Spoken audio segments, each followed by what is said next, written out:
So hello guys, welcome back to the channel Telugu boy Nikhil. So ఈరోజు మనం ఈ వీడియోలో రాయల్ ఎన్ఫీల్డ్ కాంటినెంటల్ GT 650 ఈ బైక్ని మనం రైడ్ చేయబోతున్నాం.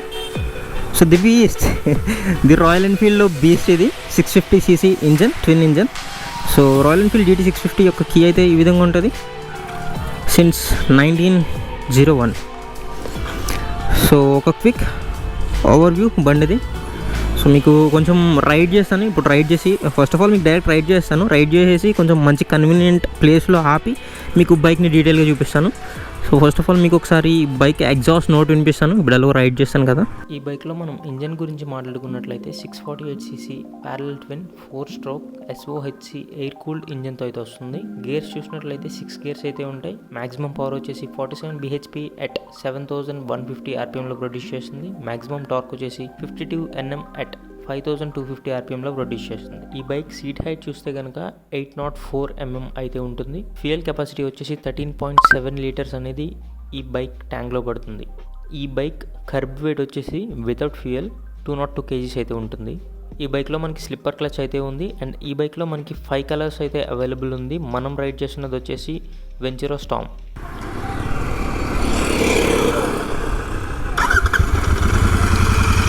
రికార్డ్ అవుతుంది కదా, ఓకే.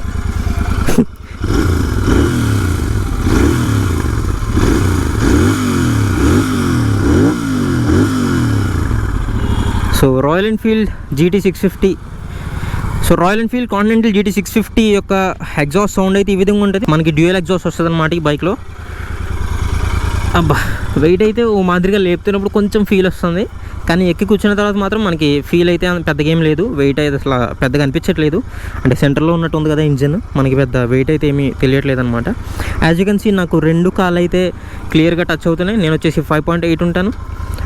సో ఇది క్యాఫే రేసర్ మోడల్ అనమాట. రాయల్ ఎన్ఫీల్డ్లో మనకి ఇంటర్సెప్టర్ 650 ఉంది. ఇంటర్సెప్టర్ ఏంటంటే మనకి పైకి ఉండి హ్యాండిల్ బార్ నార్మల్ ఉంటుంది, మనం ఆరామ్సే కూర్చొని తోలే లెక్క ఉంటుంది. ఇదేంటంటే మనం కొంచెం లీన్ అవ్వాల్సి ఉంటుంది, స్పోర్టియర్ ఫీల్ ఉంటుంది అనమాట. ఫుట్ ప్యాక్స్ వచ్చేసి కొంచెం రియర్ సెట్లో ఉంటాయి. అండ్ హ్యాండిల్ వచ్చేసి కొంచెం క్యాఫే రేసర్ కదా, కొంచెం కిందకి ఇలా ఉంటుంది అనమాట. మనం కొంచెం బండి మీదకి లీన్ అవ్వాల్సి నడపాల్సి ఉంటుంది స్పోర్ట్స్ బైక్ లాగా. So first gear. సో ఇది వచ్చేసి ఇన్స్ట్రుమెంట్ క్లస్టర్ అనమాట. హ్యాండ్లాగ్లో ఉంటుంది ఇన్స్ట్రుమెంటేషన్ క్లస్టర్ వచ్చేసి. ఫస్ట్ గేర్లో పుల్ ఎలా ఉందని చూపిస్తాను మీకు.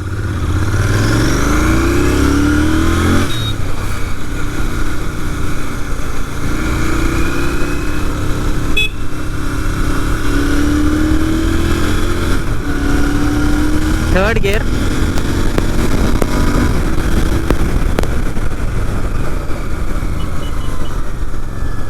అమ్మో,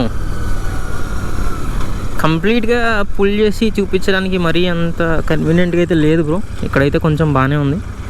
సో మనం 0లో ఉన్నాం ఇప్పుడు. మీకు ఇనీషియల్గా పికప్ ఎలా ఉంటుందని చూపిస్తాను. ఐ థింక్ నాకు 6 గేర్స్ చేయడానికి సెట్ అవ్వదు.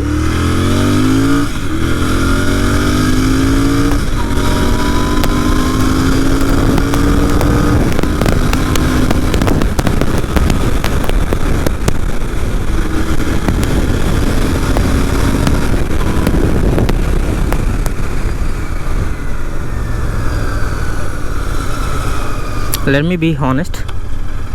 సో కొంచెం హానెస్ట్గా మాట్లాడుకుందాం.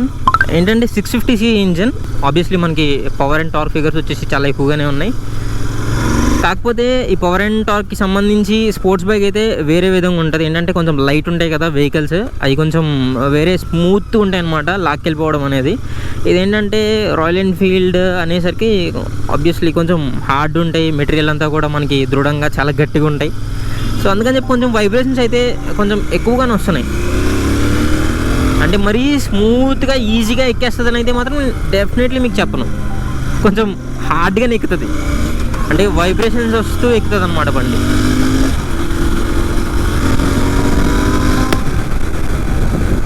అంటే యాజ్ యూ కెన్ సీ నేను 100 ఎక్కించేసరికి వైబ్రేషన్స్ వస్తున్నాయి. బండి బీభత్సంగా వైబ్రేషన్స్ ఎక్కుతుంది బండి. ఏంటంటే హెవీ సీసీ ఇంజన్. మనకి కాస్ట్ కూడా చూసినట్లయితే కనుక మళ్ళీ లాస్ట్లో మర్చిపోతాను, నేను కాస్ట్ కూడా మెన్షన్ చేస్తాను ఇప్పుడు. ఈ బైక్ కాస్ట్ వచ్చేసి 3,60,000 అవుతుంది, 3.6. సో ఈ బైక్ కాస్ట్ చూసినట్లయితే మనం 3,60,000 అవుతుందన్నమాట ఆన్ రోడ్కి వచ్చేసరికి. భీమవరం షోరూంలో తీసుకున్నారు ఈ బండి. అండ్ మనకి ఈ బైక్ మైలేజ్ చూసినట్లయితే ఈ బైక్ ఓనర్ చెప్తున్నది ఏంటంటే లోకల్లో వచ్చేసి 18 km/L ఇస్తుందంట, 18 kmpl. హైవే ఎక్కితే కనుక ఒక 22-23 అలా వస్తుందంట. సో మనం రఫ్గా ఒకవేళ లోకల్ చూసుకున్నట్లయితే ఒక 18 to 20 అనుకోవచ్చు, ఇంకా హైవే చూసుకున్నట్లయితే 20 to ఒక 23-24 అలా అనుకోవచ్చు.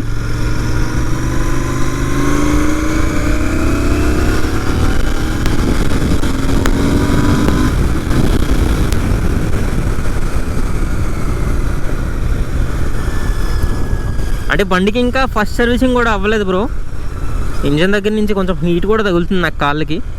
ఆబ్వియస్లీ రాయల్ ఎన్ఫీల్డ్ అంటే మనం ఇవన్నీ కామన్, ఇవి కొంచెం వైబ్రేషన్స్ అండ్ బండి కూడా వైబ్రేషన్స్ అంటే ఏదో తక్కువగా అనుకోవద్దు. బండి కూడా చాలా దృఢంగా చాలా గట్టి మెటీరియల్తో చేయబడుతుంది కాబట్టి ఆబ్వియస్లీ వైబ్రేషన్స్ అనేవి ఉంటాయి, మినిమం ఉంటాయి. దీన్ని ఒకవేళ నేను అండర్ ఎస్టిమేట్ చేస్తున్నాను అని మీకు అనిపిస్తే కనుక ఎగ్జాంపుల్ చెప్తున్నాను, ఒకవేళ మార్కెట్లో వేరే స్పోర్ట్స్ బైక్ ఏదైనా తీసుకున్నట్లయితే కనుక అవి నార్మల్ లైట్ ఉంటాయి కదా వెహికల్స్, అందుకని చెప్పి స్మూత్గా ఎక్కేస్తాయి అనమాట. ఈజీగా 120-130 ఈజీ ఎక్కేస్తాయి. ఇదేంటంటే కొంచెం 100 ఎక్కేసరికి వైబ్రేషన్స్ వస్తున్నాయి, కొంచెం హార్డ్గా ఎక్కుతున్న ఫీల్ అయితే వస్తుంది అనమాట నాకైతే.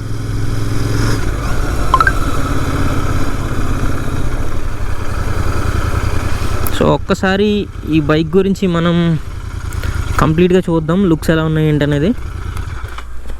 ఇక్కడే కొంచెం మంచి ప్లేస్ దొరికినట్టు అనిపిస్తుంది, రోడ్డు మీద ఆపేసి చేస్తున్నాను అనుకోవద్దు.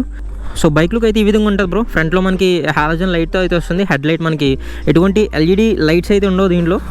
మనకి ఫ్రంట్లో ఈ డిఆర్ఎల్ ఇక్కడ ఒక చిన్న లైట్ ఉంది, అది ఎల్ఈడి లైట్ అనుకుంటా. ఇది halogen light and signal lights కూడా హాలోజన్ బల్బ్స్ అయితే వస్తున్నాయి. మనకి రేర్లో కూడా టైల్ ల్యాంప్ కూడా హాలోజన్ వస్తుంది. Halogen tail lamp, halogen indicators, dual exhaust. And మనం రిమ్స్ చూసినట్లయితే కనుక స్పోక్ వీల్స్తో అయితే వస్తుంది బ్రో. స్పోక్ వీల్స్ చాలా అందాన్ని ఇస్తాయి మనకి రాయల్ ఎన్ఫీల్డ్కి. అండ్ సిఎట్ టైర్స్తో అయితే వస్తుంది. Dual disc, dual channel ABS.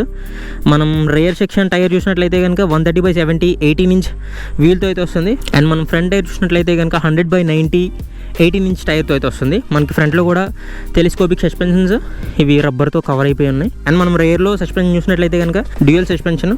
So అడిషనల్గా అయితే బండి మీద ఇంకేం యాడ్ చేయలేదు బ్రో. ఇది క్రాష్ గార్డ్ ఒకటి, మిర్రర్స్ కూడా ఈ బైక్తో వచ్చిన మిర్రర్స్. అండ్ మనం క్యాలిపర్స్ చూసినట్లయితే కనుక వైబ్రే క్యాలిపర్స్. సో క్యాలిపర్స్ కూడా చాలా మంచి బ్రాండ్ అని చెప్పుకోవాలి, వైబ్రే క్యాలిపర్స్. బ్రేకింగ్ బైట్ అనేది కూడా చాలా బాగుంది. సో బండి లుక్ అయితే ఈ విధంగా ఉంటుంది. హోప్ మీ అందరికీ వీడియో ఎంతో కొంత ఇన్ఫర్మేటివ్గా అయితే అనిపించింది అనుకుంటున్నాను. మన ఛానల్కి ఎవరైనా ఫస్ట్ టైం వచ్చినట్లయితే కనుక ఇప్పుడే సబ్స్క్రైబ్ చేసి ఇంకా పక్కనే ఉన్న బెల్ ఐకాన్ కూడా ప్రెస్ చేయండి. So this is Telugu boy Nikhil. మళ్ళీ ఇంకొక వీడియోలో కలుద్దాం. Bye bye.